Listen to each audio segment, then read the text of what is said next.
بسم اللہ الرحمن الرحیم۔ السلام علیکم ناظرین، آج ہم بات کریں گے امام حسین کے سر مبارک کے معجزے کے بارے میں۔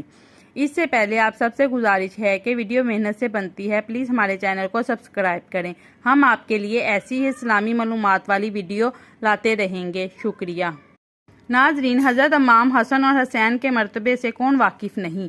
جنت میں سب جوانوں کے سردار امام حسن اور حسین ہیں، نواسۂ رسول صلی اللہ علیہ وسلم ہے۔ ہمارے پیارے نبی حضرت محمد صلی اللہ علیہ وسلم حضرت امام حسن اور حسین سے بے حد پیار کیا کرتے تھے۔ ایک دفعہ کا واقعہ ہے کہ امام حسن اور حسین باہر کھیل رہے تھے کہ ایک راہب نبی پاک صلی اللہ علیہ وسلم کے دربار سے روتا ہوا باہر آیا۔ جب امام حسین نے دیکھا کہ یہ کون ہے جو میرے نانا کے دربار سے روتا ہوا باہر آیا ہے، ان کے پاس گئے اور پوچھا کہ آپ میرے نانا کے دربار سے روتے ہوئے باہر کیوں آ رہے ہیں؟ جس پر اس نے کہا کہ میں محمد صلی اللہ علیہ وسلم کی خدمت میں حاضر ہوا اور عرض کی، یا رسول اللہ صلی اللہ علیہ وسلم، میری شادی کو کچھ وقت ہو گیا اور میرے پاس کوئی اولاد نہیں، دعا کیجیے۔ تو نبی پاک صلی اللہ علیہ وسلم نے حضرت جبرائیل علیہ السلام سے میرے بارے میں پوچھا تو انہوں نے فرمایا کہ ان کی قسمت میں اولاد نہیں ہے، تو میں اس لیے رو رہا ہوں۔ امام حسین بچپن سے ہی اتنے نرم دل تھے کہ ان سے اس راہب کا رونا دیکھا نہ گیا۔ فرمایا، آپ میرے ساتھ چلیے۔ امام حسین اور راہب دونوں نبی پاک کے دربار میں حاضر ہوئے اور فرمایا، نانا جی، یہ راہب آپ کے دربار سے کیوں روتا ہوا جا رہا ہے، جبکہ آپ کے دربار میں تو لوگ روتے ہوئے آتے ہیں اور ہنستے ہوئے جاتے ہیں؟ تو نبی پاک صلی اللہ علیہ وسلم نے فرمایا، بیٹا، ان کی قسمت میں اللہ پاک نے اولاد نہیں لکھی۔ تو امام حسین نے فرمایا، نانا جی، ایک بیٹا ہی دے دیں، چلے 2 بیٹے ہی دے دیں، 3 بیٹے ہی دے دیں۔ ایسے کہتے کہتے امام حسین نے 7 بیٹوں کا کہا تو جبرائیل امین آ گئے۔ نبی پاک صلی اللہ علیہ وسلم نے امام حسین کے ہونٹوں پر ہاتھ مبارک رکھا۔ جیسا کہ سب جانتے ہیں کہ امام حسین چپ نہ ہوتے تو جتنے بیٹے کہتے اللہ پاک نے اس راہب کو دے دینے تھے۔ امام حسین اللہ اور نبی کے اتنے پیارے تھے کہ ان کی کہی ہوئی بات ہر بات پوری ہو جاتی۔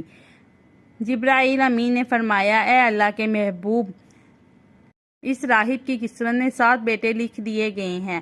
اللہ پاک نے فرمایا کہ جا کر میرے محبوب سے فرما دو کہ جتنے بیٹے حسین کہتا ہے اسے دے دو۔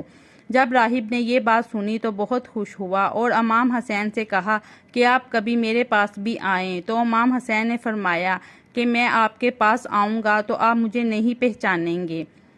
پھر جب کربلا کا واقعہ ہوا تو جب یزید کے سپاہی امام حسین کو شہید کر کے ان کے خاندان والوں کو قید کر کے امام حسین کے سر مبارک کو نیزے پر رکھ کر بلند کر کے شام کی طرف لے جا رہے تھے تو جہاں جہاں سے قافلہ گزرتا تو لوگ پوچھتے کہ یہ کس کا سر ہے، یہ کون لوگ ہیں جنہیں آپ لوگوں نے قیدی بنایا ہوا ہے، اور یہ بیبیاں کون ہیں؟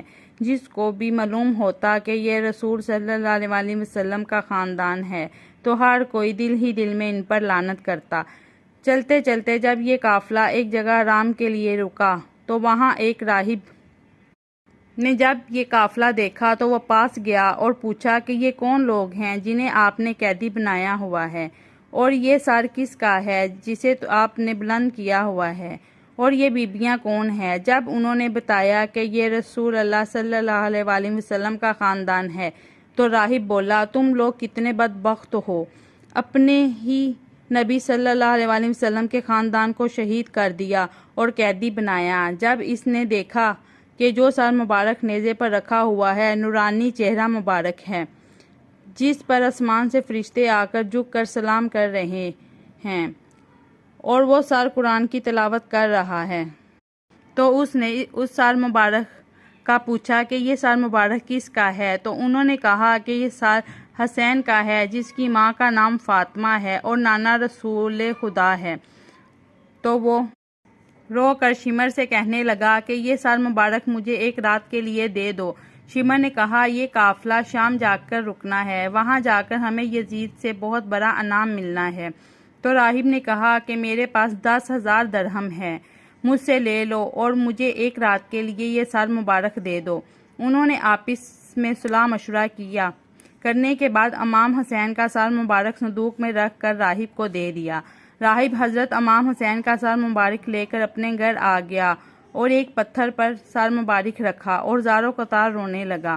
اتنے میں حضرت امام حسین کے سر سے آواز آئی، یاد کر اے راہب، جب تو اولاد کے لیے دعا کروانے میرے نانا کے پاس آیا تھا، تمہارے مقدر میں اولاد نہیں تھی، میں نے اللہ پاک سے دعا کی، اللہ پاک نے تجھے 7 بیٹے عطا کیے، تو تم نے کہا تھا کہ ایک مرتبہ میرے گھر آنا۔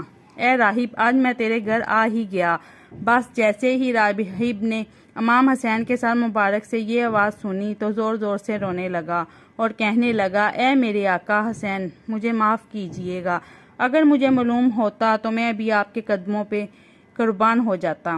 امام حسین نے فرمایا، اے راہب، اللہ پاک کی مرضی یہ ہے، کیونکہ اللہ کا دین میرے خون سے زندہ ہونا تھا۔ پوری رات وہ مولا حسین کے سر سے گفتگو کرنے لگا۔ جب صبح کا وقت قریب آیا تو راہب نے سوچا کہ میں مولا حسین کا سر مبارک کیسے واپس کروں۔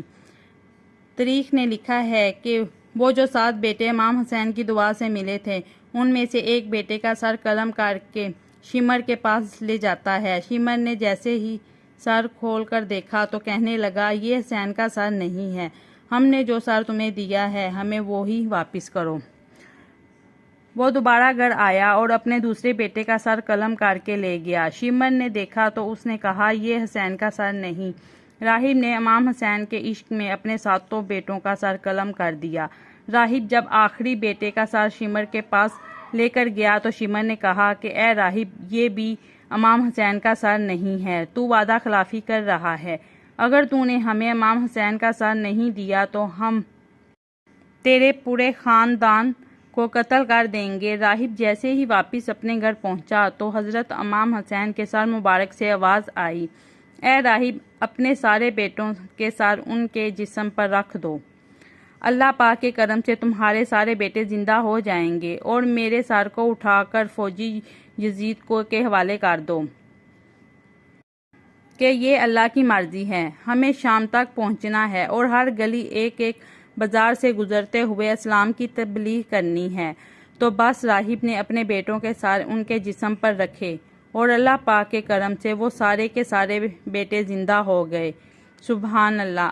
اور راہب روتا ہوا امام حسین کے سر مبارک کو یزید کے سپاہیوں کے حوالے کرتا ہے اور کہتا ہے کہ کتنے بدبخت ہو تم لوگ، اپنے رسول صلی اللہ علیہ وسلم کے نواسے کو قتل کرتے ہو، ان کی بیٹیوں کو قید کرتے ہو، ان پر ظلم کرتے ہو، تمہارا یہ ظلم قیامت تک تمہارے لیے لعنت بن جائے گا۔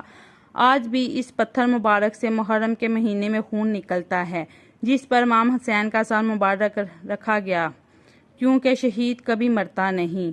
قتل حسین اصل میں مرگ یزید ہے، اسلام زندہ ہوتا ہے ہر